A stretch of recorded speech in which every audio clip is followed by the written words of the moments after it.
یاد دہانی کے لیے، آپ کے ناظرین کی یاد دہانی کے لیے میں گزشتہ سال کا بتاتا چلوں کہ 11 مئی کو کچھ ریلیکسیشنز ہوئیں، 16 کو اور اس کے 16 تاریخ کے بعد یہ کیسز بڑھنا شروع ہے. 23 تاریخ کو میرے خیال سے پچھلے سال عید تھی، اور خوب یہ تیزی سے پھر اس کے بعد پہلی لہر کا جو عروج تھا وہ اس کے بعد آیا. اور اس وقت جو ہمارا بیس تھا، یعنی جہاں سے یہ معاملہ شروع ہوا تھا، وہ چند سو کیسز تھے، اتنے زیادہ کیسز تھے ہی نہیں. آج ہم اس موقع پہ داخل ہو رہے ہیں، اس سٹیج پہ داخل ہو رہے ہیں جب ہمارے پاس ہزاروں کیس ہیں.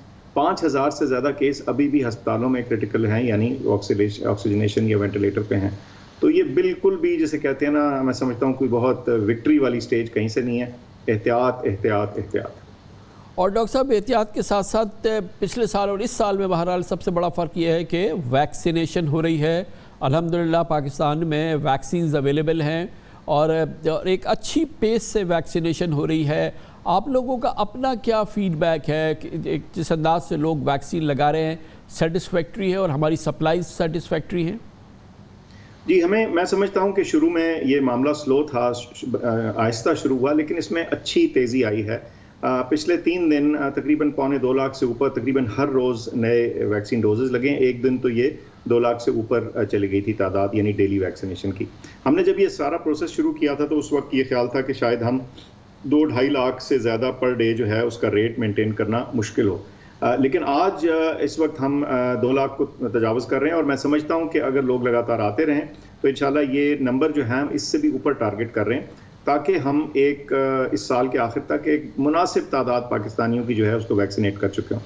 سپلائی جو ہے وہ بھی کچھ بہتر ہو گئی ہے اور لگاتار اس میں ان پٹ آ رہی ہے. جیسے آپ نے مینشن کیا، جو چینی ویکسینز ہیں وہ 3 مختلف اقسام کی آ رہی ہیں اور بہت اچھے ان کے جیسے کہتے ہیں ہمیں کوئی مسائل نہیں آ رہے، کوئی ایڈورس افیکٹس ہمیں میجر اس طرح نہیں پتہ چل رہے. اور یہ ایسٹرازینیکا جو ہے کوویکس کے ذریعے اس کی بھی آمد ہے. تو یہ ساری چیزیں پٹ ٹوگیدر ایک ہی نتیجہ نکلتا ہے کہ ویکسین موجود ہے. آپ جائیے، جیسے آپ کی باری آ رہی ہے اس میں ویکسین لگوائیے. 40 سے اوپر والے اپنے آپ کو رجسٹر ضرور کرا لیں تاکہ ان کی باری آئے، اور 50 سے اوپر والے تو جو ہیں وہ واک ان کر کے لگوا سکتے ہیں. تو یہ ساری صورتحال ایسی ہے کہ ویکسین ہمارے لیے ایک اہم جز ہوگا اس وبا کے کنٹرول کے لیے، تو اس میں توقف نہ کریں.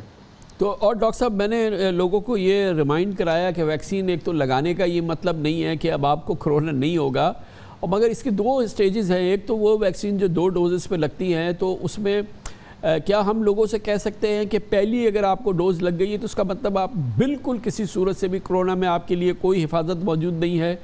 دوسری ڈوز بھی لگ گئی ہے اور شروع کے 2 ہفتے کے دوران آپ کے لیے کوئی حفاظت موجود نہیں ہے، آپ کو اسی طرح سے احتیاط کرنی ہے، ویسے بعد میں بھی کرنی ہے جیسے کہ آپ کو کوئی ویکسین نہیں لگی. کیا یہ کریکٹرائزیشن صحیح ہے ویکسینیشن کے حوالے سے؟ بالکل کامران صاحب، آپ پبلک ہیلتھ اسپیشلسٹ کی طرح بات کر رہے ہیں. یہ بالکل صحیح ہے بات کہ ایون اگر آپ کی مکمل 2 ڈوزز آپ کو لگ گئی ہیں اور اس کے بعد کچھ عرصہ گزر بھی گیا ہے، تو بھی آپ کے جو بچاؤ کا تناسب ہے وہ 80-90% کے قریب ہے. بہترین صورتحال میں بھی 80% لے لیں، 75% لے لیں. اس کا مطلب یہ ہے کہ تھوڑا سا رسک انفیکشن کا پھر بھی رہتا ہے. ہاں، یہ بات بہت اچھی ہے ویکسینز کی کہ انفیکشن کا رسک رہنے کے باوجود شدید بیماری یا ہاسپٹلائزیشن کا رسک تقریباً 1% کے قریب چلا جاتا ہے. لیکن بیماری کے پھیلاؤ کے حوالے سے ماسک کا استعمال ابھی بھی ناگزیر ہے. اس کے بغیر بات بنے گی نہیں جب تک یہ بیماری پوری طرح جڑ سے نہیں نکلتی، اور ابھی اس میں کافی وقت باقی. ڈاکٹر صاحب، ایک ہمارے یہاں ایک بڑا ایکسپیرینس ہو رہا ہے کہ سائنو ویک، یہ جو چائنیز ویکسین ہے جو کہ سنگل ڈوز کی ویکسین ہے، اور ظاہر ہے کہ یہ لیس کمبرسم ہے، ایک ڈوز سے آپ کا کام ہوتا ہے. کیا فیڈ بیک کیا آ رہا ہے ڈاکٹر صاحب؟ جن لوگوں کو یہ، ہم نے اچھے خاصے لوگوں کو، کئی ہزار لوگوں کو یہ لگ چکی ہے، تو ابھی کس طرح کا فیڈ بیک ہے اس پہ؟ اس کے تو ٹرائلز بھی پاکستان میں ہوئے تھے. میں کہوں گا کہ ابھی 3 مختلف بلکہ 4 وہ اسپوٹنک بھی لگی، 4 مختلف اقسام کی ویکسینز پاکستان میں مختلف تعداد میں لگی ہیں. سب سے زیادہ تو ظاہر سائنو فارم لگی ہے، لیکن یہ جو سنگل ڈوز کینسائنو ہے یہ بھی لگی ہے. ابھی تک ہمیں کوئی، اور ہم ایڈورس افیکٹس مانیٹرنگ کر رہے ہیں، ہمیں کسی قسم کا کوئی میجر ایڈورس افیکٹ نہیں دیکھنے میں آیا. چھوٹے موٹے بخار اور درد اور یہ تو ہوتا ہی ہے، ایکس اینڈ پین، یعنی پٹھوں میں، جوڑوں میں، پٹھوں میں کئی دفعہ درد محسوس ہوتا ہے. اچھا، لیکن کوئی بھی ایسی چیز نہیں ہمیں سامنے آئی کہ ہم یہ کہیں کہ بھئی ہم اس معاملے میں پریشان ہیں. میں سمجھتا ہوں کہ ویکسینز نہ صرف کہ مؤثر ثابت ہو رہی ہیں بلکہ سیف ہیں. میں آپ کو یہ بھی بتاتا چلوں کہ کچھ ہم انالیسس کر رہے ہیں، آپ کے پروگرام کے توسط سے بتا دیتا ہوں. مثال کے طور پہ آپ کو پتہ ہے کہ ہمیں تمام جو CNICs ہیں ہمارے پاس ہیں جن کو ویکسین لگی ہے، اور جب ٹیسٹ ہوتا ہے تو وہ بھی ایک CNIC سے لنکڈ ہوتا ہے، لیبس کے اوپر یہ پابندی ہے کہ انہوں نے وہ CNIC ساتھ دینا ہے. تو یہ ڈیٹا تو ہمارے پاس ہے، تو اس کو جوڑ کے ہم دیکھ رہے ہیں کہ بیماری کے پھیلاؤ میں یا اس کے جو یعنی جس کی افیکٹونیس ہے، ریئل ورلڈ افیکٹونیس کا کیا تخمینہ لگتا ہے. اس پہ کچھ انالیسس جاری ہے، یہ بھی آپ سے شیئر کریں گے، لیکن اس میں ہمیں اچھے مثبت نتائج نظر آ رہے ہیں پروٹیکشن کے حوالے سے بھی. اور اس میں خاص طور پہ امپورٹنٹ بات یہ ہے کہ کینسائنو جن کو لگ رہی ہے اس کی ایفیکیسی کا بھی جو فیڈ بیک ہے سیٹسفیکٹری ہے. بالکل جی، پاکستان میں چونکہ اس کا ٹرائل ہوا تھا تو اس کے تو ڈیٹا ہمارے پاس تھا نا، تو 75% 75% پروٹیکشن تھی. اور پاکستانی سب سیٹ میں یعنی جو پاکستانی پیشنٹس میں جو یہ ٹرائل ہوا، جب ان کا انالیسس ہوا، میرے خیال 16 یا 17 ہزار مریض تھے، تو اس میں جن کو ویکسین لگی اس میں سے ایک بھی شخص کو اسپتال کے داخلے کی ضرورت نہیں پڑی. تو یہ بہت زبردست فگر ہے. ویری گڈ، الحمدللہ. بہت بہت شکریہ، بڑی نوازش ڈاکٹر صاحب. ڈاکٹر فیصل سلطان وزیر اعظم کے معاملے خصوصی برائے صحت ہمارے ساتھ موجود تھے. پاک سعودی تعلقات کے حوالے سے بہت اہم دور ہے. پاکستان کے وزیر اعظم جناب عمران خان سعودی عرب پہنچے ہوئے ہیں. Chief of army staff general Qamar Javed Bajwa بھی وہاں پہ موجود ہیں. سعودی لیڈرشپ سے، شاہی خاندان سے، اور دونوں ملکوں کے درمیان تعلقات کا ایک نیا دور شروع ہونے جا رہا ہے. اس پہ بات کرتے ہیں چھوٹے سے وقفے کے بعد. سعودی عرب پاکستان تعلقات کے حوالے سے لگتا ہے کہ ایک نئے دور کا آغاز ہو رہا ہے. آج وزیر اعظم عمران خان سعودی عرب کے ولی عہد شہزادہ محمد بن سلمان کی خصوصی دعوت پر 3 روزہ دورے پر سعودی عرب پہنچے. یہ اس وقت پہنچے ہیں جب chief of army staff general Qamar Javed Bajwa بھی وہاں پہ موجود ہیں. پاکستان کی ملٹری اور پولیٹیکل لیڈرشپ کا سعودی عرب میں اکٹھا پہنچنا یقیناً ایک اہم ایونٹ ہے، اور اس کی ایک پس منظر بھی بہت اہم ہے کہ پچھلے سوا سال کے دوران پاکستان اور سعودی عرب کے تعلقات میں اس انداز کی گرم جوشی نہیں دیکھی گئی جو کہ ہمیشہ سے پاکستان اور سعودی عرب کے تعلقات کے حوالے سے ایک روایت رہی ہے. پچھلا سوا سال اس معاملے میں ایک ایسی کیفیت تھی جو کہ عام طور پہ دیکھنے میں نہیں آئی، لیکن ایک بار پھر دونوں ملکوں کے درمیان نئے تعلقات کے حوالے سے اور تعلقات میں ایک نیا اور روایتی جوش خروش اور اسی انداز کا برادرانہ جو گرم جوشی ہمیشہ دیکھنے میں آئی ہے، اب اس کا ایک دور ہو چکا ہے. پاکستان نے سعودی عرب میں نئے سفیر لیفٹیننٹ جنرل ریٹائرڈ بلال اکبر کو بھیجا ہے. وہ پاکستان کے بعد نئے سفیر ہیں. پاکستان کی آرمی میں وہ یقیناً ایک بہت ہی معتبر اور قابل قدر لیفٹیننٹ جنرل رہے تھے، اور ابھی حالیہ دنوں میں وہ ریٹائر ہوئے ہیں.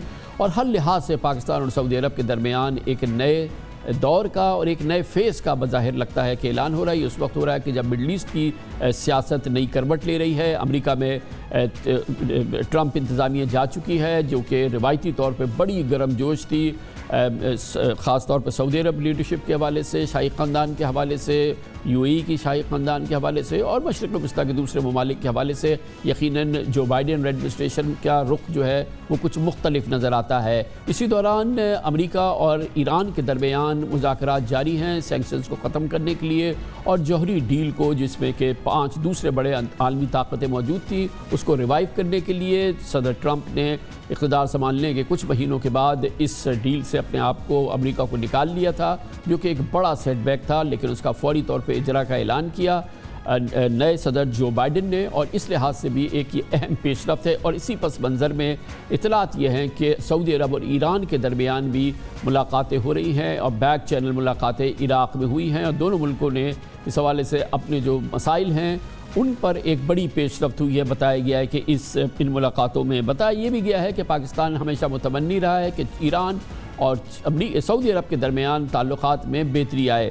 اسی پس منظر میں یہ ایک اہم دورہ، اس پہ بات کرنے کے لیے، تجزیہ لینے کے لیے ہمیں جوائن کر رہے ہیں پاکستان میں خارجہ امور کے ممتاز سینئر اینالسٹ اور چیئرمین ہیں سینٹ کی اسٹینڈنگ کمیٹی برائے فارن افیئرز کے جناب مشاہد حسین سید ہمارے ساتھ موجود ہیں. بڑی نوازش مشاہد صاحب، آپ نے ٹائم نکالا، بڑا امپورٹنٹ دورہ ہے، اور یہ اس وقت ہو رہا ہے جب سوا سال ہم نے دیکھا کہ وہ گرم جوشی نہیں تھی پاکستان اور سعودی عرب کے تعلقات میں جو کہ ہم ہمیشہ دیکھتے آئے ہیں، لیکن اب لگتا ہے کہ ایک نیا وگر جو ہے وہ ہم دیکھ رہے ہیں اس دورے میں.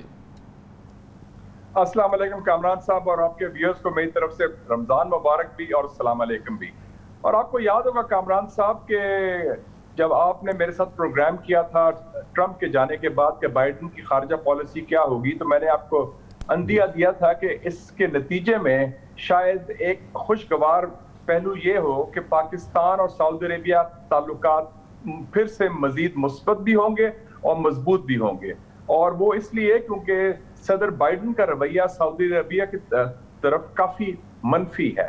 اور آپ نے دیکھا کہ یہ انیشیٹو سعودی عربیہ سے آیا ہے اور سعودی عربیہ ترکی اور چین کے ساتھ پاکستان کے 3 بہترین دوستوں اور حلیفوں میں شامل ہوتا ہے. اور یہ اچھا پازیٹیو انیشیٹو ہے اور اس کا بیسکلی اسٹریٹجک اور سیاسی پہلو ہے کیونکہ جنرل باجوہ بھی ہیں, پرائم منسٹر بھی ادھر موجود ہیں. ایک تو یہ ہے کہ سعودی عربیہ یہ اب امریکہ کے اوپر اعتماد نہیں کر سکتا, ریلائی نہیں کر سکتا اپنی سلامتی کے لیے, سیکیورٹی کے لیے.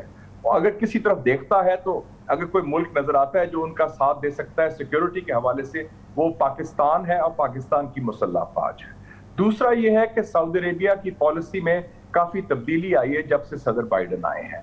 انہوں نے نہ صرف پاکستان بلکہ ایران, ترکی, قطر سب سے انیشیٹو لیا ہے اور اردوغان سے بھی تعلقات بہتر کر لیے ہیں. ایران کے ساتھ آپ نے خود بتایا 3 راؤنڈ سٹاکس ہوئے ہیں بغداد میں, اور قطر کے ساتھ بھی تعلقات معمول پر آ گئے ہیں. تو سعودی عربیہ اس کو پاکستان کی ضرورت ہے سیاسی اور اسٹریٹجک حوالے سے, اور پاکستان کو سعودی عربیہ کی ضرورت ہے اقتصادی حوالے سے. اور تیسرا اس کا پہلو ہے افغانستان. تاریخی لحاظ سے پاکستان اور سعودی عربیہ نے بڑا قریبی تعاون کیا ہے. افغان جہاد کے زمانے میں بھی ہم اکٹھے تھے, اس کے بعد بھی ہم اکٹھے تھے, ایک ہی پالیسی تھی. پچھلے سالوں سے سعودی عربیہ پیچھے ہٹا ہے.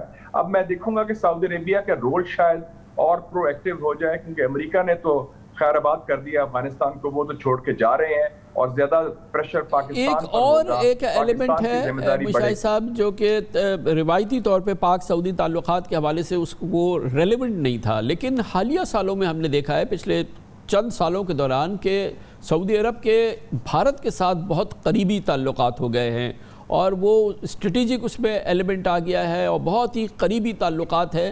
اور گزشتہ سالوں میں ہم نے دیکھا ہے کہ سعودی عرب اور مشرق وسطیٰ کے یا UAE کی قیادت جو ہے وہ بڑے متمنی رہی ہے کہ پاکستان اور بھارت کے درمیان امن مذاکرات ہو, حالات میں کچھ بہتری آئے. سعودی عرب اور بھارت کا تعلقات ایک نیا ایلیمنٹ ہے پاک سعودی تعلقات کے حوالے سے. جی یہ بالکل ہے, اور میرے خیال میں اس کا ایک فیکٹر جو تھا امریکن فیکٹر بھی تھا. سعودی عربیہ کا اور UAE کا دونوں کا خیال ہے کہ the road to Washington lies through Israel. ایک تو اسرائیل کے ساتھ تعلقات انہوں نے قریب کیے, اور چونکہ اسرائیل اور ہندوستان کے تعلقات بھی ہیں تو انہوں نے سمجھا کہ ہندوستان کے ساتھ تعلقات بھی بہتر کریں تاکہ سعودی عربیہ کی امریکہ میں واشنگٹن میں ایکسیپٹیبلٹی بڑھ جائے. لیکن وہ پالیسی تو انہوں نے, اس کا ایک عنصر یہ بھی تھا خاص طور پہ کیونکہ وہ لارجر کانٹیکس میں دیکھ رہے تھے, اسٹریٹجک کانٹیکس میں, لیکن ان کو اس کے فوائد جو امریکہ سے ان کی توقعات تھیں وہ پوری نہیں ہوئی. تو وہ جگہ اپنی جگہ, اور ویسے بھی ہندوستان ایک اہم ملک ہے اور ان کے باشندے کافی رہتے ہیں سعودی عربیہ میں بھی, UAE میں. اور آپ کو پتہ ہے UAE MBZ جو ہے محمد بن زائد اور MBS محمد بن سلمان سعودی عربیہ کے آپس میں بڑی گہری قربت ہے خارجہ پالیسی میں, علاقائی پالیسی میں. تو دونوں کی پالیسی پیرل چل رہی تھی. تو لیکن اب اس میں بیلنس لا رہے ہیں, اور آپ نے دیکھا کہ UAE نے بھی ایک رول ادا کیا یہ پاکستان انڈیا ٹاکس میں, بیک چینل میں, اور پھر UAE کا بھی رویہ تبدیل ہوا اور سعودی عربیہ کا بھی تبدیل ہوا. تو میرے خیال میں جو سعودی عربیہ کے لیے جو اسٹریٹجک اہمیت ہے پاکستان کی, وہ کوئی اور ملک شاید پرووائڈ نہیں کر سکتا, چاہے وہ بھارت ہو یا امریکہ. تو اس میں اب ہم کچھ مٹیریل مزید بہتری چینج دیکھیں گے in the backdrop of these 2 visits. یہ 2 دورے ہوئے ہیں جنرل باجوہ کے اور وزیر اعظم عمران خان کے, کیونکہ آفٹر آل ان وزٹس کے بعد اس میں جو بیک گراؤنڈ میں ڈپلومیٹک تو بات چیت وغیرہ ہوتی ہے, اور پھر اس کے بعد اس کو ہم آپریشنلائز ہوتا ہوا دیکھیں گے آئندہ کچھ مہینوں میں, اور پھر اس کے اثرات جو ہیں وہ ٹھوس اثرات جو ہے مختلف معاہدوں کی صورت میں یا مختلف انداز سے سامنے آئیں گے. دیکھیں جی یہ میرے خیال میں بڑے مثبت نتائج ہوں گے اور ٹھوس اس کے نتائج بھی ہوں گے. بنیادی بات ہے کہ یہ انیشیٹو سعودی عربیہ نے لیا ہے, اور یہ انیشیٹو لیا گیا ہے جب سے صدر بائیڈن پریزیڈنٹ بنے ہیں. وہ 20 جنوری کو صدر بنے ہیں, اور یہ ان کا انیشیٹو مارچ میں شروع ہوا جب انہوں نے خط لکھا, انہوں نے انیشیٹو لیا. اور میری اطلاعات یہ بھی ہیں کہ بائیڈن کے الیکشن کے بعد بھی کوئی ہائی لیول سعودی ڈیلیگیشن نے رابطہ بھی کیا تھا پاکستان کے ساتھ, کیونکہ ان کو خدشہ ہو گیا کہ امریکہ سے ان کی دوری ہونے والی ہے. تو اس حوالے سے میں ایکسپیکٹ کرتا ہوں کہ ایک اسٹریٹجک اور فوجی لحاظ سے بھی تعلقات آگے بڑھیں گے. اور جنرل باجوہ نے بیان بھی دے دیا ہے کہ ہم جو کنگڈم کی سوورینٹی، ٹیریٹوریل انٹیگریٹی یعنی سالمیت کا دفاع کریں گے، تو اس کا مطلب ہے جو 1982 کا معاہدہ ہے پاکستان اور سعودی عربیہ کا، اس ڈیولپمنٹ سے ذرا پہلے پاکستان نے اپنا ایمبیسڈر بھی چینج کیا، وہ جو ڈیفرنٹ ایشوز بھی ہیں، مگر بڑا امپورٹنٹ ہے کہ جو فارمر سی جی ایس ہیں جنرل بلال اکبر، ان کو جو ہے پاکستان نے ایمبیسڈر بنایا ہے، اور ایک اوبویسلی ایک حالیہ دنوں میں ریٹائرڈ ہونے والے 3 اسٹار جنرل جو ہیں وہ جا رہے ہیں سعودی عرب میں، پہنچ گئے ہیں سعودی عرب میں ایمبیسڈر کی حیثیت سے۔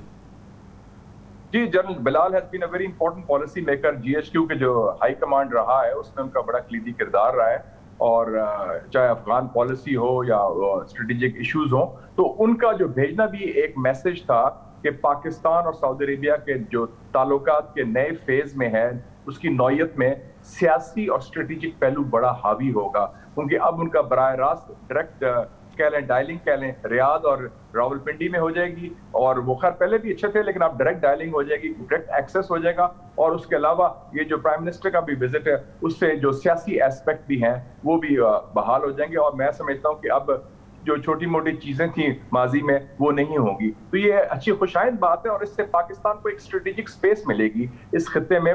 پاکستان کا کردار سی پیک ہو چین کے ساتھ، روس کے ساتھ آؤٹ ریچ ہو، افغانستان کے ساتھ امریکہ کا انحصار پاکستان پر ہے، ایران کے ساتھ ہمارے تعلقات بہتر ہو رہے ہیں، تو ہمیں ایک جیو پولیٹیکل بریدر مل رہا ہے اور ہمیں زیادہ روم مل رہا ہے منور کرنے کا اپنی خارجہ پالیسی کو، تو ہمارے پاس آپشنز بڑے کھلے ہیں، تو ہمیں چاہیے کہ اس کو پورا فائدہ اٹھائیں پاکستان کے ریاست کے لیے اور پاکستان کے عوام کے لیے، اور 25 لاکھ پاکستانی تو ویسے بھی سعودی عربیہ میں کام کرتے ہیں اور فارن ایکسچینج بھی بہت بھیجتے ہیں، تو یہ ایک خوشائند ڈیولپمنٹ ہے پاکستان کی فارن پالیسی کے لیے اور معیشت کے لیے بھی میں کہوں۔ تھینک یو سو مچ سر، بہت بہت شکریہ جناب مشاہد حسین سید، چیئرمین سینٹ کی اسٹینڈنگ کمیٹی برائے فارن افیئرز ہمارے ساتھ موجود تھے۔ کمرشل بریک اس دوران نیوز ہیڈ لائن دیکھیں، جس کے بعد ہم اپنے پروگرام کے باقی حصے کے ساتھ واپس آتے ہیں۔ آپ دیکھ رہے ہیں خبروں، تبصروں اور تجزیات پر مبنی پاکستان کا سب سے معتبر نیوز شو دنیا، کامران خان کے ساتھ۔ یہ عجب اتفاقی ہے کہ پاکستان مسلم لیگ نون کی لیڈرشپ کے حوالے سے، خاص طور پہ جب وہ حزب اختلاف میں ہوتے ہیں، پاکستان کی تاریخ میں ان کے ملک سے باہر جانے کے معاملات آنن فانن طے ہو جاتے ہیں، عدالتوں سے ہوتے ہوں یا کسی اور انداز سے ہوتے ہوں، لیکن یہ معاملات سرپرائز کی صورت میں سامنے آتے ہیں۔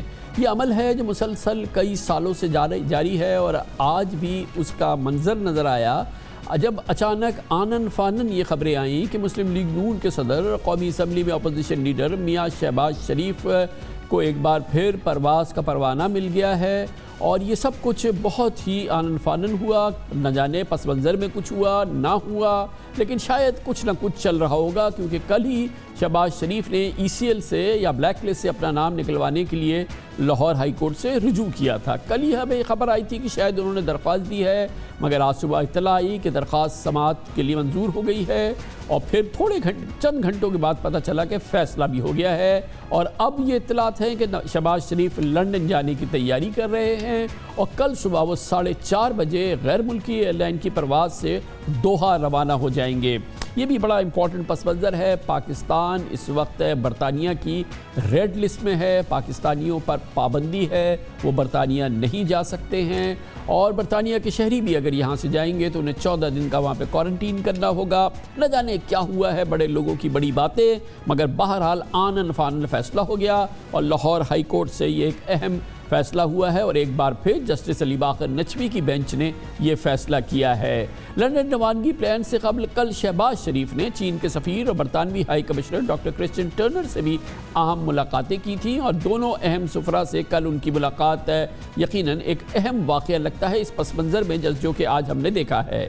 آج لاہور ہائی کورٹ کے جسٹس علی باقر نجوی نے اپنے تحریری فیصلے میں کہا کہ شہباز شریف کا نام ای سی ایل پہ موجود نہیں ہے، ان کا نام اگر بلیک لسٹ میں ہے تو انہیں بیرون ملک جانے سے نہیں روکا جائے۔ شہباز شریف کو ایک بار ملک سے باہر جانے کی اجازت دی جاتی ہے۔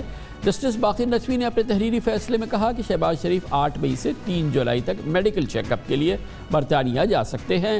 شہباز شریف نے 3 جولائی کو وطن واپس پہنچنے کی یقین دہانی کرائی۔ ویسے تو یقین دہانی نواز شریف صاحب نے بھی کرائی تھی، جن کی بیل بھی لاہور ہائی کورٹ سے جسٹس باقر نجوی کی عدالت میں ہوئی تھی۔ آپ کے علم میں ہونا چاہیے کہ جناب نواز شریف کو علاج کے لیے لنڈن جانے کی اجازت، ان کا نام ECL سے نکالنے کی اجازت بھی اس بینچ نے کی تھی جس کی سربراہی جسٹس باقر نجوی کر رہے تھے۔ بعد میں مریم نواز شریف صاحبہ کی ضمانت بھی جسٹس باقر نجوی کی عدالت میں ہوئی تھی۔ جناب شہباز شریف کی ضمانت کا فیصلہ بھی ابھی جسٹس باقر نجوی کی عدالت میں ہوا تھا، اور آج بھی یہ فیصلہ معزز جج صاحب کی عدالت سے ہی ہوا ہے۔ اس سماعت سے قبل شہباز شریف کے وکیل امجد پرویز نے کہا کہ کل کی فلائٹ کی بکنگ بھی ہو چکی ہے۔ 20 مئی کو ڈاکٹر مارٹن سے شہباز شریف کے چیک اپ کے حوالے کے لیے وقت بھی مل چکا ہے، اس لیے شہباز شریف کو برطانیہ جانا ہے۔ بہت اچھا ہوا کہ فوری طور پہ اس پر فیصلہ بھی آ گیا۔ آج دوران سماعت ڈیپٹی اٹارنی جنرل شہباز شریف کا نواز شریف کے ساتھ برطانیہ جانے کا حلف نامہ پڑھ کر سنایا گیا۔ یہ وہ حلف نامہ ہے جو شہباز شریف صاحب نے جمع کرایا تھا جب نواز شریف صاحب کو اجازت دی جا رہی تھی۔ ڈیپٹی اٹارنی جنرل نے شہباز شریف نے کہا کہ شہباز شریف نے اسی عدالت میں گارنٹی دی تھی کہ اور اس گارنٹی کے تحت 3 باتیں طے کی تھی۔ ایک شرط کہ نواز شریف کی میڈیکل رپورٹ جمع کرائی جائے گی، نواز شریف کی طبیعت بہتر ہوگی تو وہ واپس آ جائیں گے۔ اس پر جسٹس علی باقر نجوی صاحب کے ریمارکس تھے، یہ معاملہ نواز شریف کا نہیں ہے۔ انہوں نے یاد دلایا ڈیپٹی اٹارنی جنرل کو۔ خیال رہے کہ جسٹس جیسے کہ میں نے آپ سے عرض کیا، باقر نجوی کی سربراہی میں 2 رکنی بینچ نے 14 نومبر 2019 کو سابق وزیر اعظم نواز شریف کا نام ECL سے نکالنے اور 4 ہفتے کے لیے بیرون ملک جانے کی، لندن جانے کی اجازت دی تھی۔ اب اس کو تو خیر 1.5 سال ہو گیا ہے۔ یاد رہے کہ اس سے قبل لاہور ہائی کورٹ نے ہی اسی بینچ نے 26 مارچ کو شہباز شریف کا نام ایگزٹ کنٹرول روز سے نکالا تھا، جس کے چند روز بعد وہ لندن روانہ ہو گئے تھے۔ عمران خان کے دور حکومت میں شہباز شریف کے 3 بار وہ لندن جا چکے ہیں۔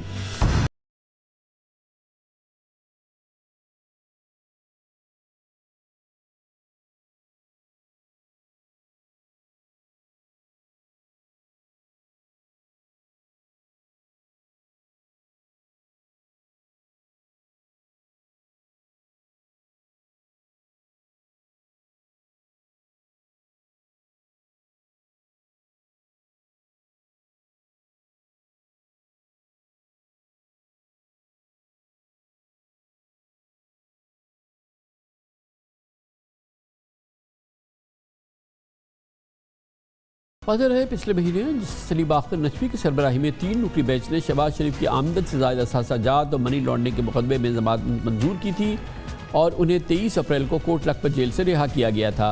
اس وقت شہباز شریف کے خلاف نیب کی عدالتوں میں 3 کیسز چل رہے ہیں، جن میں رمضان شوگر ملز، آشیانہ اقبال اور آمدن سے زائد اثاثہ جات منی لانڈرنگ شامل ہے۔ بہت دلچسپ ڈیولپمنٹ ہے۔ جناب نواز شریف کے بعد جناب شہباز شریف بھی لندن جا رہے ہیں۔ فی الحال تو یہی کہا گیا ہے کہ 3 جولائی کو لوٹ آئیں گے، مگر بہرحال حکومت کے لیے ایک مشکل سی صورتحال لگتی ہے، انکمفرٹیبل نظر آتی ہے حکومت۔ آج کے بیانات جو ہیں وہ ایسے ہی اظہار کر رہے ہیں، مگر مستند حکومتی رائے حاصل کر لیتے ہیں۔ وفاقی وزیر اطلاعات و نشریات جناب فواد چودھری ہمارے ساتھ موجود ہیں۔ بہت بہت شکریہ فواد چودھری صاحب۔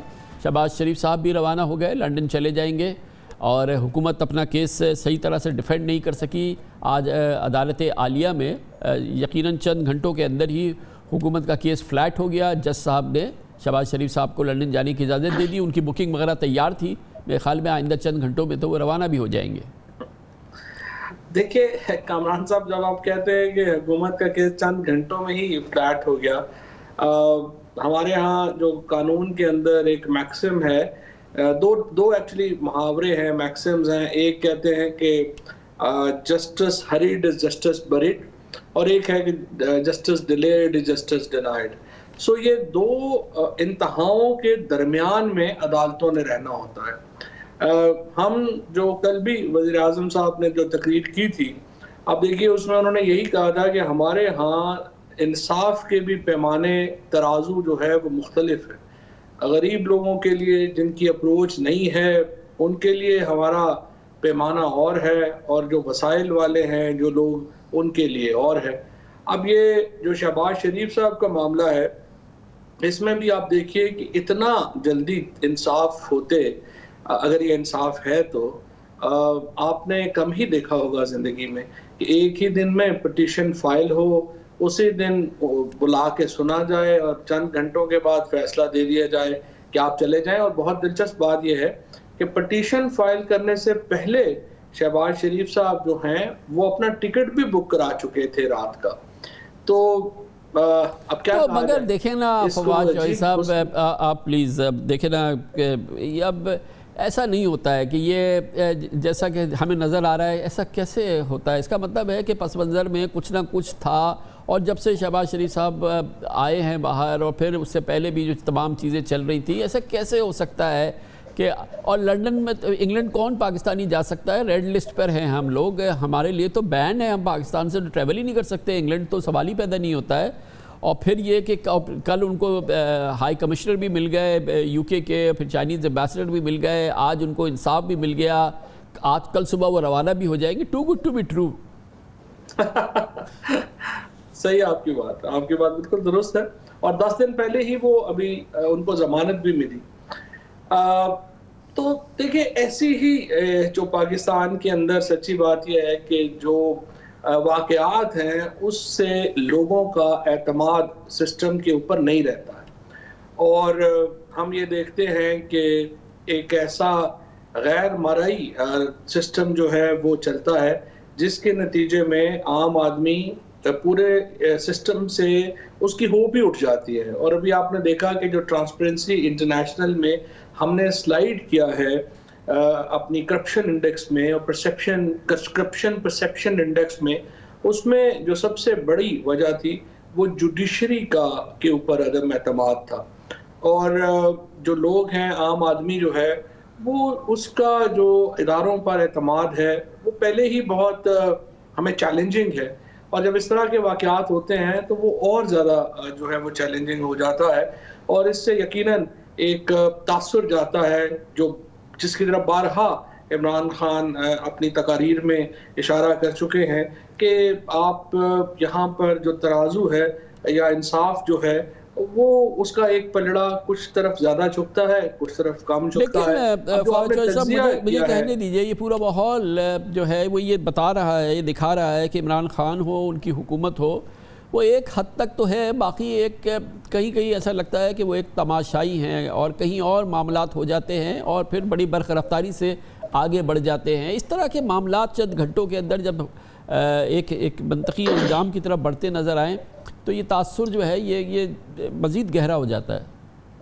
دیکھیے، پہلی بات تو یہ ہے کہ یہ جو جمہوری حکومتیں ہیں، خصوصاً جو پارلیمنٹری ڈیموکریسی ہے، اس میں ایبسولوٹ پاور حکومت کے پاس نہیں ہوتی، اور یہی ایک غلط فہمی ہے جس کے اوپر بڑے عام آدمی یہ تنقید کرتا آپ کو نظر آتا ہے کہ دیکھیے آپ لوگ تو یہ وعدہ کر کے آئے تھے، آپ نے تو پیسے نکلوانے تھے، آپ لوگ پیسے نہیں نکلوا سکے، آپ نے تو ان لوگوں کی جائیدادیں واپس لے کے آنی تھیں، آپ جائیدادیں واپس لے کے نہیں آ سکے۔ اور جو عام آدمی کا جو سوچ ہے وہ غلط بھی نہیں ہے، کیونکہ اس کی توقع تو حکومت سے ہی ہوگی، لیکن جو نظام ہے ہمارا اور ہمارا جو ہمارے جو آئینی خد و خال ہے وہ اس طرح کے ہرگز بھی نہیں ہے کہ وہ وزیر اعظم کو یا کابینہ کو ایک ایسی طاقت دے دے کہ وہ ہر کام چٹکی بجاتے جو ہے وہ کر سکے۔ یہاں پر بہت زیادہ کمپلیکسٹی ہے، کئی گرے ہیں اس نظام میں، اس نظام کے اندر بہت گرے ہیں، اور وہ ظاہر ہے کہ ان کو کھولنے کے لیے ایک پوری ایفرٹ درکار ہے۔ ہم نے حکومت میں ابھی ہم آئے ہیں، نظام ہم بدلنے میں ابھی وقت لگے گا، اور یہی وہ لڑائی ہے جو عمران خان لڑ رہا ہے۔ جی، ویسے تو یہ آپ کے بیان میں بھی کافی گرے ہیں، اور وہ ہم کھول لیتے ہیں، میں تو کھول رہا ہوں اور بہت سارے پاکستانی جو ہے اس کو کھول رہے ہیں۔ آپ نے بھی ان گروہ کو، ان گرہوں کو اور ان نوٹس کو برقرار رکھا، بڑی نوازش فواد چوہدری صاحب، بہت شکریہ۔ اس جادوئی ڈیولپمنٹ کا پس منظر جاننے کی کوشش کرتے ہیں، کھوج لگانے کی کوشش کرتے ہیں۔ ہمارے ساتھ موجود ہیں پاکستان کی سیاست کے حوالے سے بہت ہی باخبر صحافی ہیں اور بہت ہی سینئر تجزیہ کار بھی ہیں، جناب سلمان غنی، گروپ ایگزیکٹو آڈیٹر دنیا نیوز، ہمارے ساتھ موجود ہیں لاہور سے۔ سلمان غنی صاحب، بڑا جادوئی کام ہوتا ہے جب نون لیگ کی لیڈرشپ کو ملک سے باہر جانا ہوتا ہے، ایک عجب سما پیدا ہوتا ہے، اور ہم کب سے سالوں سے یہ دیکھ رہے ہیں، اور آج ایک بار پھر یہی سما نظر آیا کہ 24 گھنٹے کے اندر جو ہے وہ شہباز شریف صاحب کا درخواست ہو گئی اور ضمانت ہو گئی اور روانگی کا اجازت مل گئی اور ریڈ لسٹ سے نکل گئے اور ان کی بکنگ بھی تیار ہے اور کل صبح وہ روانہ بھی ہو جائیں گے۔ یہ ہوا کیا ہے؟ کامران صاحب، یہ خالصتاً عدالتی کارروائی ہے، اور میں عدالتی کارروائی پہ اس سے زیادہ کچھ نہیں کہہ سکتا کہ کچھ تو ہے۔ غنی صاحب اس میں تو کوئی شک ہی نہیں ہے کہ عدالتی کارروائی ہے، اس میں تو ہم عدالت پہ تو بات ہی نہیں کر سکتے. جسٹس باقر نقوی صاحب نے نواز شریف صاحب کو بیل دی تھی، مریم صاحبہ کو دی تھی، پھر ابھی شہباز شریف صاحب کو دی تھی، ابھی ان کو جانے کی اجازت نہیں دی. وہ بڑے معزز جج ہیں، عدالت عالیہ ہے، یہ تو ظاہر ہے وہ نہیں ہے. لیکن پس منظر میں کیا کچھ چلے بغیر تو کچھ نہ کچھ تو سیاسی طور پہ معاملات ہو رہے ہیں. کل ہی ان کی برطانیہ کے سفیر سے بھی ملاقات ہوئی تھی، چین کے سفیر سے بھی ملاقات ہوئی تھی. آج نواز شریف صاحب، معاف کیجیے گا، پرائم منسٹر اور آرمی چیف وغیرہ سعودی عرب میں ہیں. تو کچھ نہ کچھ تو پک رہا ہے اوور آل سیاست پہ. دیکھیں کامران صاحب، ایک بات تو یہ ہے کہ جن کیسز کی بات ہو رہی ہے شہباز شریف صاحب کے خلاف، تو اگر آپ عدالتی کارروائی دیکھیں کہ صاف پانی کیس ہو، رمضان شوگر مل کا کیس ہو، منی لانڈرنگ کا کیس ہو، یا انہیں آج ملنے والے ریلیف کی بات ہے، تو پروسیکیوشن بہت کمزور ہے. آج جب جج صاحب نے سرکاری وکیل سے پوچھا کہ سلمان غنی صاحب آپ یہ کہہ رہے ہیں کہ یہ ایک بڑا معمول کا معاملہ ہے کیونکہ ان کے خلاف کیسز کمزور ہیں، تو انہوں نے درخواست دی تو اس کے تحت ان کو ضمانت ہو گئی. ان کو کیونکہ علاج کے لیے جانا تھا اس لیے وہ لندن جا رہے. اس میں کوئی کسی قسم کی کوئی پراسراریت نہیں ہے، ایک معمول کی بات ہے. کامران صاحب میں نے ایک فکرہ کہا تھا کہ کچھ تو ہے جس کی پردہ داری ہے. دیکھیں شہباز شریف صاحب مفاہمت کی سیاست کے حامی رہے ہیں، اور آج مسلم لیگ نون کو مزاحمت کی بجائے مفاہمت کی ضرورت ہے. وہ اسٹیبلشمنٹ سے مل کر کام کرتے رہے ہیں، اسٹیبلشمنٹ سے مل کر کام کرنا چاہتے ہیں. اور حالیہ ہفتے میں میری ان سے ملاقات ہوئی، اور دنیا نیوز کو اپنے ایک انٹرویو میں انہوں نے بڑے واضح انداز میں کہا کہ آج پاکستان جس نیج پہ کھڑا ہے ہم اداروں کے ساتھ مل کر آگے کی طرف چلنا چاہتے ہیں. تو ان کا ایک سافٹ کارنر رہا ہے اسٹیبلشمنٹ کے حوالے سے. لیکن ایک بہت بڑا چیلنج بھی ہے. دیکھیں وہ ٹائمنگ بڑی امپورٹنٹ ہے. میں سمجھتا ہوں کہ جس صورتحال کے اندر وہ لندن جا رہے ہیں وہاں پر ان کے بڑے بھائی صاحب موجود ہیں. پاکستان کی سیاست، آنے والے انتخابات، پاکستان کے اندر سیاسی معاملات کے حوالے سے کوئی نہ کوئی ڈیولپمنٹس ضرور ہوئی ہے. اور میں سمجھتا ہوں کہ شہباز شریف صاحب اپنی رہائی کے بعد اب تک پی ڈی ایم کی سیاست سے صرف نظر بڑھتے نظر آ رہے ہیں. نہ وہ ان کی قیادت سے ملے ہیں، اور نہ ہی ابھی تک انہوں نے پی ڈی ایم کے حوالے سے کوئی ایسی بات کی ہے. میرا خیال ہے پاکستان کی سیاست کے اہم فیصلے، پاکستان کی سیاسی تاریخ یہ بتاتی ہے کہ اس میں لندن بڑا امپورٹنٹ رہا ہے. اور اب بھی جو وہ لندن جا رہے ہیں یقیناً وہاں جا کر اپنے بڑے بھائی صاحب سے بات چیت کریں گے. میں سمجھتا ہوں کہ ان کے لیے اسٹیبلشمنٹ سے اپنی بات منوانا شاید آسان ہوگا، لیکن اپنے بڑے بھائی جو پارٹی کے لیڈر بھی نواز شریف صاحب سے یہ بات منوانی بہت مشکل ہوگی کہ پاکستان کے اندر مفاہمتی سیاست کو آگے بڑھاتے ہوئے اداروں کے ساتھ مل کے کام کیا جائے. یہ سب کچھ اس وقت ہوا ہے کہ جب وہ جو بھرپور پوری ایگریشن کے ساتھ، پوری قوت کے ساتھ حکومت مخالف تحریک چلانے کی کاوش تھی وہ تو پوری ہو گئی. پی ڈی ایم نے اپنی پوری جان لگا لی، بیانیہ نواز شریف صاحب نے بھرپور جاری کر دیا، تقریریں ہو گئی، تمام چیزیں ہو گئی، دھرنوں کی بات ہو گئی، استعفوں کی بات ہو گئی، سینٹ الیکشن بائیکاٹ کی بات ہو گئی، سب کچھ آزما لیا. اس کے بعد شہباز شریف صاحب رہا ہوئے ہیں. اور پھر یہ جس کو میں کہہ رہا ہوں کہ ایک جادوئی ڈیولپمنٹ ہے جس میں وہ بہت جلدی سے ان کے فیصلے ہو گئے اور وہ اب صبح لندن روانہ. کامران صاحب آپ نے درست کہا کہ آپ نے جن ڈیولپمنٹس کا ذکر کیا ہے اس سارے عرصے کے دوران شہباز شریف صاحب جیل کے اندر موجود تھے. اور میرے سے زیادہ آپ بہتر جانتے ہیں کہ وہ ہمیشہ سے پاکستان کی سیاست میں مفاہمت کی بات کرتے رہے ہیں.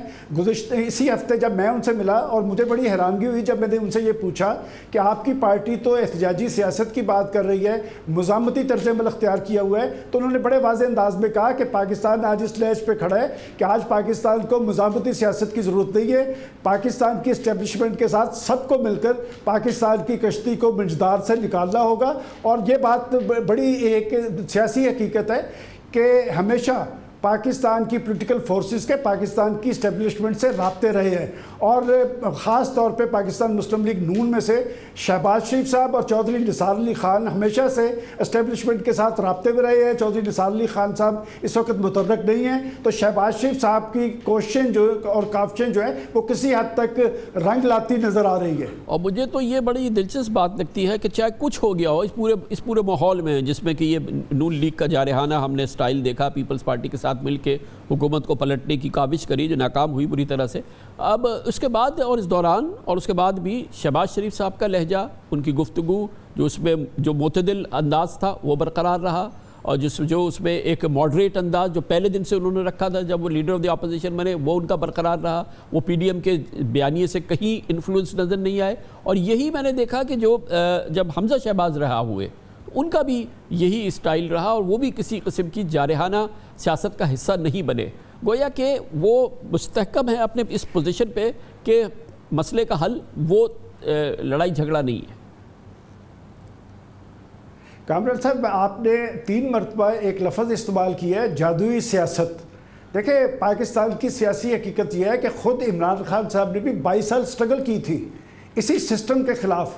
وہ جن تحفظات کا ذکر کرتے تھے آج وہ ان تمام تحفظات کو دور کرتے ہوئے سسٹم کا حصہ بنے اور وہ مسند اقتدار پہ پہنچے. آپ نے درست کہا کہ شہباز شریف صاحب اور حمزہ شہباز جیل سے آنے کے بعد بھی اسی موقف پہ کاربند ہیں جس موقف پہ وہ جیل پہ جانے سے پہلے تھے.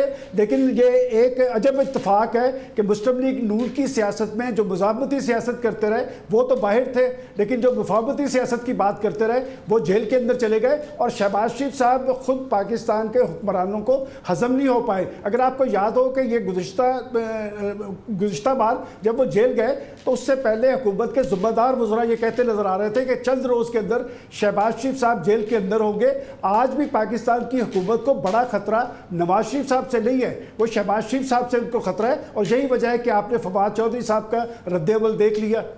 جی بالکل, بہت بہت شکریہ, بڑی نوازش. سلمان غنی صاحب ہمارے ساتھ موجود تھے. کمرشل بریک, اس کے بعد ذکر کریں گے ہمارے فورن آفس کے ہمارے سفارتکار بہت برہم ہیں, ناراض ہیں. وزیر اعظم عمران خان نے چند روز پہلے تقریر کی, ان کو مخاطب کیا اور ان کے کان کھینچے خبر لی, مگر اعلانیہ ان کو بہت ہی سختی سے ان سے گفتگو کی ہے اور ان کی کارکردگی پہ اعلانیہ عدم اطمینان کا اظہار کیا ہے. سفارتکار کہتے ہیں کہ سفارت خانوں کی کارکردگی میں صرف سفارتکاروں کا حصہ نہیں ہوتا, حکومت کے کئی ادارے ہوتے ہیں جو سفارت خانے میں موجود ہوتے ہیں اور پبلک ڈیلنگ کر رہے ہوتے ہیں.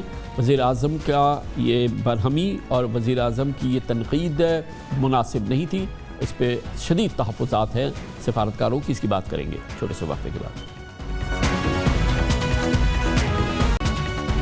وزیر اعظم عمران خان نے پرسوں دنیا بھر میں پاکستانی سفراء سے ویڈیو لنکس کے ذریعے خطاب کیا, جس میں بیرون ملک مقیم پاکستانیوں کو پیش ہونے والے مسائل اور سفارت خانوں کی کارکردگی پر سفیروں کی خوب خبر لی, ان کی اعلانیہ کھنچائی کی, انہیں معاملات کو ٹھیک کرنے کے لیے وارننگ بھی دی, اور یہ سب کچھ عوام نے ٹی وی پہ لائیو دیکھا. اور یہ ایک بہت بڑا ایک اس قسم کی جو گفتگو ہے جو وزیر اعظم کی ایمبیسڈرز کے ساتھ ہوئی وہ لائیو ٹیلی ویژن پر آئی, اور یقیناً اس میں جو گفتگو تھی جتنا وہ غصے میں تھے وہ ایک منظر تھا.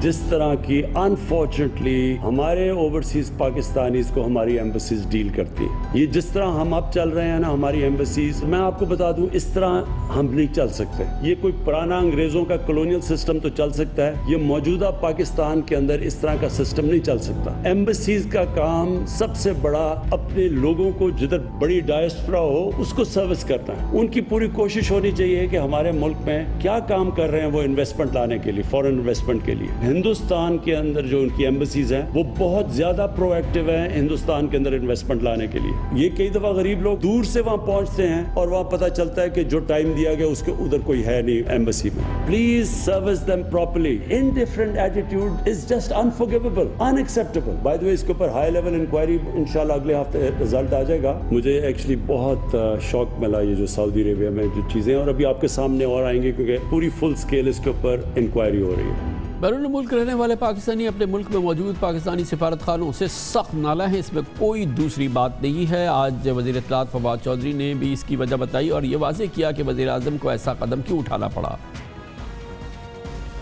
واقعات کی تفصیل دیکھیں جس کی نے وزیر اعظم کو مجبور کیا کہ وہ یہ بات کریں تو حیران کن ہے. ایک امبیسی جس کے اوپر تحقیقات اب جاری ہیں, انہوں نے کیا کیا؟ ایک پاکستانی خاتون ایک گھر میں کام کرتی تھی, اس کو مسلسل ریپ کیا جا رہا تھا, وہ مدد لینے امبیسی میں پہنچی اور ہمارے وہاں پر جو صاحب ڈیل کر رہے تھے انہوں نے کہا کہ تمہاری پہلے 3 طلاقیں ہو چکی ہیں, کیوں نہ میں تمہیں پولیس کے حوالے کر دوں. وہ اتنی خوفزدہ ہوئی اس بات سے کہ وہ واپس اسی گھر میں چلی گئی جہاں پہ اس کے ساتھ زیادتی ہو رہی تھی. ایسے واقعات بھی ہیں جہاں پر امبیسی کے اہلکاروں نے پتھر رکھ کر امبیسی کے راستے بند کر دیے کہ کوئی لیبر امبیسی کے اندر نہ آ سکے. کیا ان کے خلاف کارروائی نہیں ہونی چاہیے؟ اگر اس رویے کے اوپر پاکستان کا وزیر اعظم بات نہیں کرے گا تو کون کرے گا؟ اگر پاکستان کے لیبر کے ساتھ, پاکستان کے غریب لوگوں کے ساتھ پاکستان کی حکومت اور پاکستان کا وزیر اعظم کھڑا نہیں ہو سکتا تو ہمیں حق ہی کیا ہے حکومت میں رہنے کا؟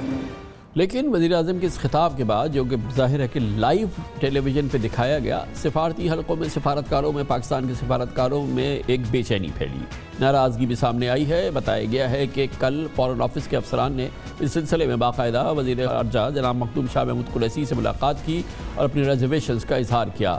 اس کے علاوہ سوشل میڈیا پر بھی سابق ہمارے جو ڈپلومیٹس ہیں انہوں نے وزیر اعظم کے خطاب کو غیر ضروری قرار دیا۔ ان کے خیال میں وزیر اعظم کو معاملات کی درست طور پر بریفنگ نہیں دی گئی، تبھی انہوں نے نادرا پولیس اور دیگر محکمہ جات کی تاخیر کو بھی سفیروں کے کھاتے میں ڈال دیا، جبکہ تمام قصور سفارتکاروں کا نہیں۔ سفارت خانے کے کئی وزارتوں کے افسروں کا ملغوبہ ہوتا ہے اور یہی کیفیت ہے، مگر اس حوالے سے وزیر اعظم کا خطاب جو کہ سفیروں پہ تھا وہ براہ راست سفارت خانے کو سفیروں کے یا فارن آفس کی جو اسٹاف وہاں ہوتے ہیں اس کے کھاتے میں ڈالتے رہے، اور جس کا رد عمل دیکھنے میں آیا ہے۔ اس سلسلے میں ہم پاکستان کے معزز سفارتکاروں کا موقف حاصل کرتے ہیں، ہمیں جوائن کر رہی ہیں پاکستان کے دفتر خارجہ کی بہت ہی معتبر ترجمان رہی ہیں، سابق سفارتکار محترمہ تسنیم اسلم ہمارے ساتھ موجود ہیں۔ بہت بہت شکریہ میڈم۔ ایک بات بہرحال ہے کہ پاکستانی ہم دنیا میں جس ملک میں بھی جاتے ہیں وہ ان کو اپنی ایمبیسی سے شکایت ہی ہوتی ہے اور شکایتوں کا ایک انبار ہوتا ہے جو کہ ہم سنتے ہیں۔ اس حد تک تو یہ بات بہرحال درست ہے۔ دیکھیے دنیا میں کوئی ایسی ایمبیسی نہیں ہے جس سے ان کے لوگوں کو شکایت نہ ہو۔ میں یہ نہیں کہتی کہ کبھی کوئی لوگوں کو مشکلات نہیں ہوتی یا ان کے ساتھ بعض دفعہ ناروا سلوک نہیں ہوتا، اس قسم کے انسٹانسز ہو جاتے ہیں، لیکن یہ کہنا کہ اتنی سویپنگ سٹیٹمنٹ دے دینا کہ پاکستانی جو سفیر ہیں وہ رسپانسبل ہیں، یہ جو ایک انسیڈنٹ کوٹ کیا جا رہا ہے کہ ایک خاتون کے ساتھ یہ کہا گیا، پہلی بات یہ ہے کہ یہ ایک سائڈ کا ورژن ہے۔ دوسری بات یہ ہے کہ جس بندے نے کہا ایکشن اس کے خلاف ہونا چاہیے تھا، پوری ایمبیسی کے خلاف نہیں۔ تیسری بات ہے کہ بہت سی مشکلات لوکل لاز کی وجہ سے ہوتی ہیں۔ فار انسٹنس سعودی عربیہ میں یا قطر میں یا UAE میں وہاں کے جو لاز ہیں، 6 مہینے ہمارے مشن کے لوگ اگر کوئی پاکستانی اریسٹ ہو جاتا ہے اس کو ڈھونڈتے پھرتے ہیں، سعودی حکام آپ کو نہیں بتاتے کہ وہ کہاں پر ہے۔ اسی طرح کسی کی ڈیتھ ہو جائے تو ڈیتھ سرٹیفکیٹ کے لیے کتنے دن لوگوں کو بھاگنا پڑتا ہے۔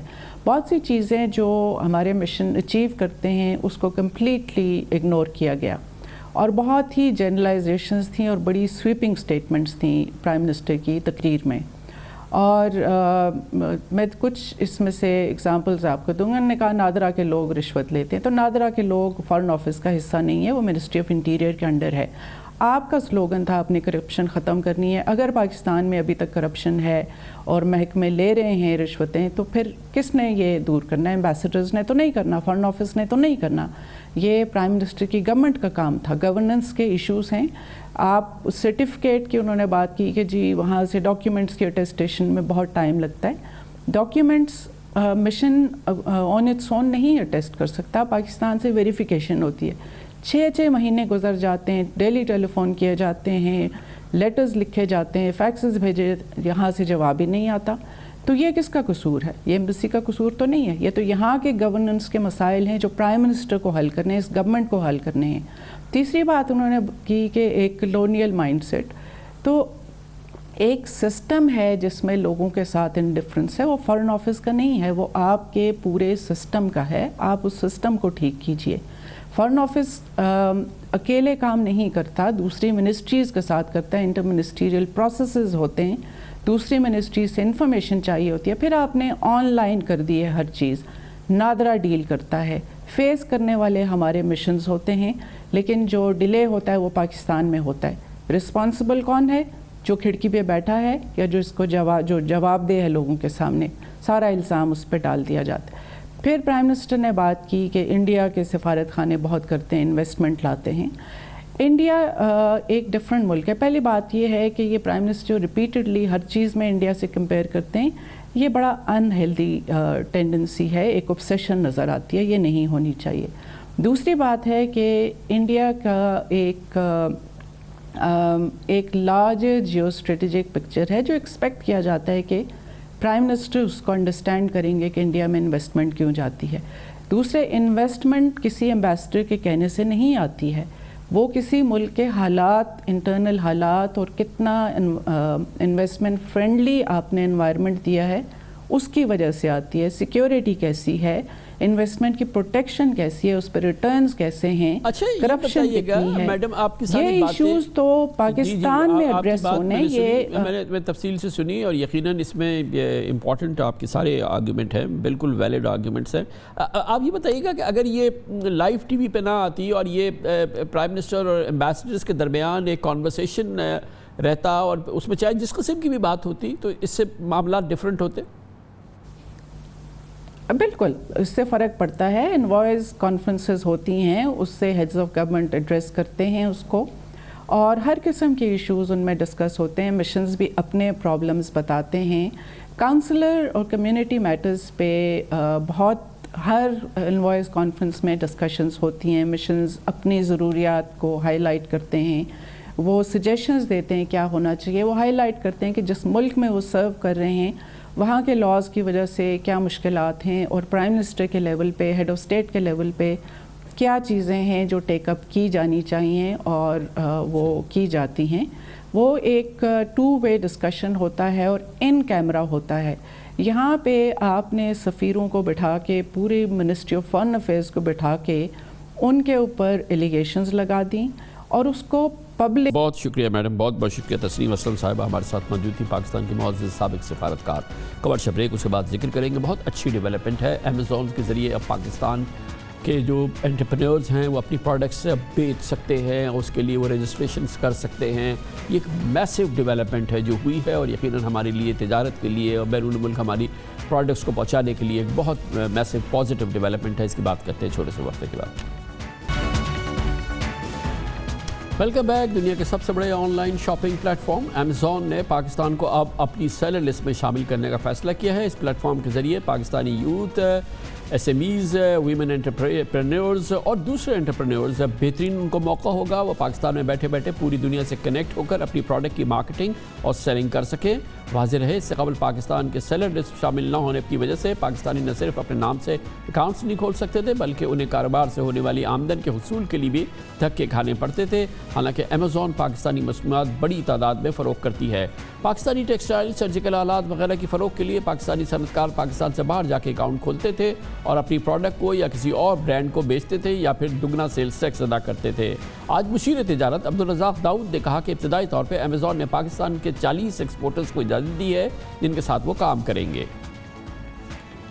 پاکستانی سیلر ابھی امیزون کا پلیٹ فارم استعمال کر سکتے ہیں. اس کا مطلب یہ ہوا کہ ایک نیا ذریعہ کھل جائے گا ہمارے ایکسپورٹ کے لیے، اور خاص طور پر یہ میں کہوں گا کہ ایک نیا new breed of young men and women entrepreneurs جو اپنے یہاں سیٹ اپ کر سکتے ہیں اور امیزون کا پلیٹ فارم استعمال کر سکتے ہیں اور ہمارے پاکستانی گڈس یہیں سے ایکسپورٹ ہو سکتے ہیں.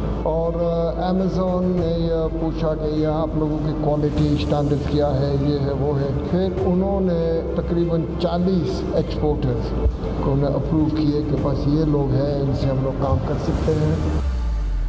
مشیر تجارت عبدالرزاق داؤد کا یہ بھی کہنا تھا کہ امیزون کا پلیٹ فارم استعمال کرنے میں ہمیں کئی چیلنجز کا سامنا ہے جن میں کوریئر سروسز، پروڈکٹ کا معیار اور پاکستانی سیلرز کی ٹریننگ بھی شامل ہے. چیلنجز ہے، وہ چیلنجز کیا ہے کہ ابھی ہمارے جو لاجسٹک کمپنیز ہیں نا، یہ لوگ سب کو ابھی اچھی طرح سے اور ایفیشینٹلی کام کرنا پڑے گا کہ یہ نہ ہو کسی نے آرڈر پلیس کرے آن لائن، پاکستانی ایکسیپٹ کر لے، سب کچھ تیار ہو جائے اور ہمارے لاجسٹک کے لوگ جلدی کام نہ کر سکیں. دوسرا یہ ہے کہ کوالٹی ایشورنس، اسٹینڈرڈائزیشن، کہ یہ ایک پاکستانی پروڈکٹ ہے اور آرڈر پلیس کرے اور جب مال مال ہونا چاہیے ایگزیکٹلی جو ہم لوگوں نے بتایا. پھر ہمیں جو پاکستانی سیلرز ہیں ان کو بھی ٹریننگ دینی ہے کہ کس طرح سے یہ ساری امیزون کے سسٹم کو استعمال کرنا ہے. اور آخری بات یہ کہ آرام سے مال وہاں پہنچ جائے اور پیمنٹ بھی آرام سے آ جائے، اسموتھلی کام ہونا چاہیے. یقیناً امیزون دنیا کی چوٹی کی کمپنیوں میں شامل ہے، دنیا کی 10 بڑی کمپنیز میں اس کا شمار ہوتا ہے۔ 1994 میں جیف بیزوس کی قائم کردہ کمپنی دنیا کی اب وہ امیر ترین شخص بنا چکی ہے۔ امیزون اس وقت امریکہ سمیت دنیا بھر میں آن لائن ریٹیل خریداری کا سب سے آگے ہے، چوٹی پر ہے، اور اپنے قیام کے 27 سال بعد اس کی اثاثوں کی مالیت اب 1.7 کھرب ڈالرز تک ہو چکی ہے۔ پوری دنیا میں اس وقت $4 ٹریلین کی ای کامرس ہو رہی ہے۔ صرف امیزون کی سالانہ سیلز 300 سے 400 ارب ڈالر اور پوری دنیا میں 30 کروڑ سے زائد خریدار ہیں۔ امیزون کے امریکہ میں 600 کے قریب فزیکل سٹورز موجود ہیں جہاں لوگ خرید و فروخت کر سکتے ہیں۔ صرف نارتھ امریکہ میں امیزون 80 ارب ڈالر سالانہ کا بزنس کرتی ہے۔ کمپنی کی ویب سائٹ پر سیلر نامی ایک لسٹ موجود ہے جس میں اب تک بھارت، ترکی، بنگلہ دیش، آذربائیجان، ملائیشیا اور نیپال سمیت دنیا کے 104 چھوٹے بڑے ممالک شامل ہیں۔ اگر آپ اس لسٹ میں شامل کسی ملک کے شہری ہیں تو امیزون پر آپ اپنے نام یعنی اپنے شناختی کارڈ سے رجسٹریشن کر سکتے ہیں اور وہاں پر کوئی بھی چیز بیچ سکتے ہیں۔ امیزون پہ رجسٹریشن مفت نہیں ہے، بلکہ جس طرح آپ کو ایک دکان کا کرایہ ادا کرنا پڑتا ہے اسی طرح آپ کو امیزون پہ رجسٹریشن کر کے پروڈکٹس بیچنے کے $40 ماہانہ دینا پڑیں گے۔ ماہانہ پیکج کے علاوہ بھی ایک پلان آپ لے سکتے ہیں جس میں آپ سے امیزون والے فی پروڈکٹ سیل پر اپنی فیس وصول کریں گے۔ اس ڈیولپمنٹ کی مزید تفصیلات ہم لیں گے۔ برکان سعید ہمارے ساتھ موجود ہیں، chairman Pakistan soft where house ایسوسی ایشن۔ برکان سعید صاحب، پہلے تو یہ بتائیے گا کہ is it really a big deal, یہ بڑی ڈیولپمنٹ ہے یہ؟ سر یہ بہت بڑی ڈیولپمنٹ ہے۔ اس کی وجہ یہ ہے کہ پاکستان سے ابھی تک الاؤڈ نہیں تھا۔ دنیا کا سب سے بڑا جو سمجھیں ریٹیلنگ پلیٹ فارم ہے جس پہ تقریباً آپ نے خود بتایا کہ 30 کروڑ یوزرز ہیں، اس پہ پاکستانی سیلرز اپنی پروڈکٹ لسٹ ہی نہیں کر سکتے تھے۔ اور میں کئی پاکستانیوں کو جانتا ہوں جو امریکہ میں اپنے رشتہ داروں دوستوں کے ساتھ مل کے اکاؤنٹس بناتے تھے اور ان کو پھر پروفٹ شیئرنگ دیتے تھے اپنے پروڈکٹ سیل کرنے کے لیے، یہاں سے شپنگ کرتے تھے۔ اسی طرح ایک بندے کو تو میں جانتا ہوں جو پاکستان سے ٹرکی موو ہو گیا تاکہ وہ اپنا امیزون اکاؤنٹ بنا سکے اور ری سیل کر سکے۔ تو یہ بہت بڑا پرابلم تھا، اور اس کے کھلنے سے ہمارا بہت سارے یوتھ آلریڈی پاکستان میں بہت سارے لوگ ہیں جو امیزون پہ کام کر رہے ہیں، اور وہ دوسروں کے لیے کام کرتے تھے، دوسروں کے سٹور چلاتے تھے کیونکہ ان کا اپنا سٹور ہی نہیں بن سکتا تھا۔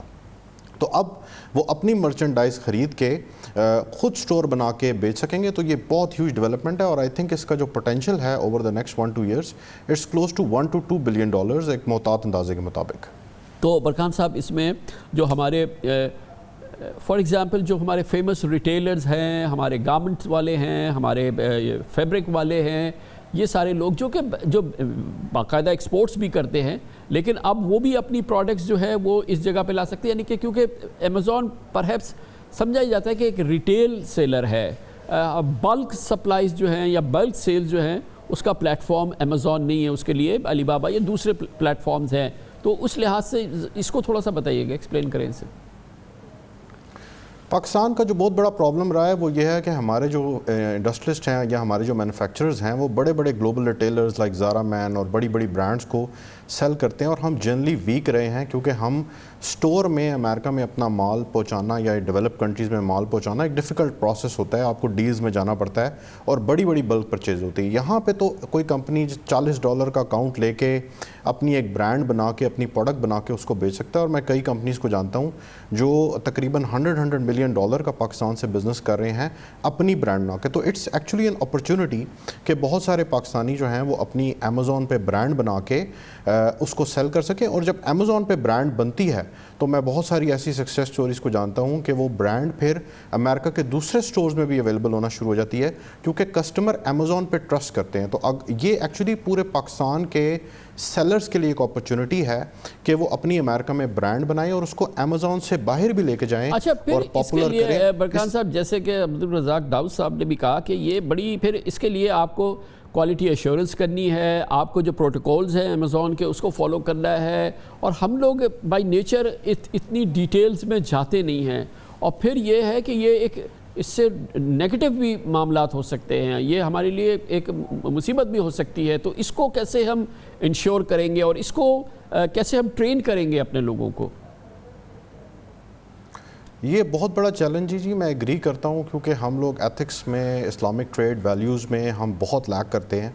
چیز جو بتاتے ہیں وہ بیچنا. تو یہ اب کیونکہ آپ ڈائریکٹ ڈیفینیٹلی ہمارے جو بڑے پلیئرز ہیں ان کو تو پتہ ہے کہ بڑے پلیئرز کے کیا سٹینڈرڈ ہے, ہمارے جو ہم سے بائی کر رہا ہے ایڈیڈاس, نائک, اس کے کیا سٹینڈرڈ ہے. بٹ ایک عام جو سیلر ہے, اسپیشلی ینگ لوگ اس میں بہت زیادہ ہیں, تو ہمیں اپنے لوگوں کو ٹرین کرنا پڑے گا. امیزون کے اپنے بہت سارے سٹینڈرڈز ایگزسٹ کرتے ہیں اور امیزون فوراً بلیک لسٹ کرتا ہے, لیکن ہمیں اس کی طرف ڈیفینیٹلی منسٹری آف کامرس کے ساتھ ہم پہلے بھی اس پہ کام کر رہے تھے کہ اس کو ہم لے کے آئیں پاکستان میں اور امیزون سیلر کو انیبل کریں. اب ہمیں نیکسٹ لیول پہ جب یہ ہو گیا ہے تو ہمیں اپنے لوگوں کی ethics, values, Islamic trade, quality اور ان چیزوں پہ جانا پڑے گا, کیونکہ امیزون پہ اگر آپ کوئی پروڈکٹ لسٹ کر رہے ہیں جس میں کوئی ہارمفل ایلیمنٹ ہے, کوئی ہارمفل, ایون کپڑوں کے اندر کوئی ہارمفل ایلیمنٹ ہے جس سے کوئی الرجک ہو سکتا ہے, تو اس کی سرٹیفیکیشن ہے وہ آپ کو ڈکلیئر کرنا پڑے گا. کچھ چیزیں تو آپ بیچ بھی نہیں سکتے. تو یہ بڑا ایک اسٹرکٹ پلیٹ فارم ہے جس پہ بڑے اسٹرکٹ کوالٹی اسٹینڈرڈز ہیں, اور اگر کسٹمرز آپ کو بار بار بیڈ ریویوز دیں تو آپ بلیک لسٹ ہو سکتے ہیں. آلدو امیزون لوگوں کی وجہ سے کنٹری کو بلیک لسٹ نہیں کرتا, but again it can have an impact on the country. اور برکان صاحب اس میں اب ایک اور چیز یہ ہے کہ اب یہ کیونکہ ایک امپورٹنٹ انٹری ہوئی ہے امیزون کی پاکستان میں اور پاکستانیوں کی امیزون کے through, obviously across the border India میں ایک بہت بڑا فٹ پرنٹ ہے امیزون کا, ایک بہت میسو ان کی وہاں پریزنس ہے. تو یہ ہم سمجھ رہے ہیں کہ یہ بگننگ ہے امیزون کی entry into Pakistan as well, کیا ہم یہ سمجھ سکتے ہیں؟ جی بالکل. امیزون کے دو بزنسز ہیں, ایک امیزون کا کلاؤڈ کا بزنس ہے, ویب سروسز کا, اس میں بھی وہ پاکستان میں انٹرسٹڈ ہیں, آلریڈی سیلنگ تو کر رہے تھے پاکستان میں اور اپنا سینٹر بھی بنانے کا سوچ رہے ہیں. بٹ یہ سیلز کے پوائنٹ آف ویو سے اگر ہم اس میں اچھا پرفارم کرتے ہیں تو this will be a big beginning actually for Pakistan. India میں جو آپ بات کر رہے ہیں تقریباً اس وقت 70,000 سیلرز ہیں, اور میری خبر کے مطابق یا میری رپورٹ کے مطابق تقریباً $2 بلین انڈیا صرف امیزون کے تھرو بیچ رہا ہے, آؤٹ آف دیئر $300 بلین جو امیزون پہ سیلنگ ہو رہی ہے. جی تھینک یو سو مچ برکان سعید صاحب, بڑی نوازش. اس کے ساتھ ہی ہمارے آج کے پروگرام کا اختتام ہوتا ہے, اور اب سے شروع ہو رہی ہیں عید کی تعطیلات, اور عید کی تعطیلات کے دوران ہماری بھی تعطیلات ہوگی, یعنی کامران خان شو کی بھی تعطیلات ہوں گی. اس لیے آپ سے اب ملاقات ہوگی عید کی تعطیلات کے بعد آئندہ پیر کو, اور اس وقت تک کے لیے ہمیں اجازت دیجیے, اور اس کے ساتھ ہی عید کی پیش کی مبارکباد آپ کو اور آپ کے تمام اہل خانہ کو ہماری پوری ٹیم کی جانب سے. کامران خان کو اجازت, اللہ حافظ.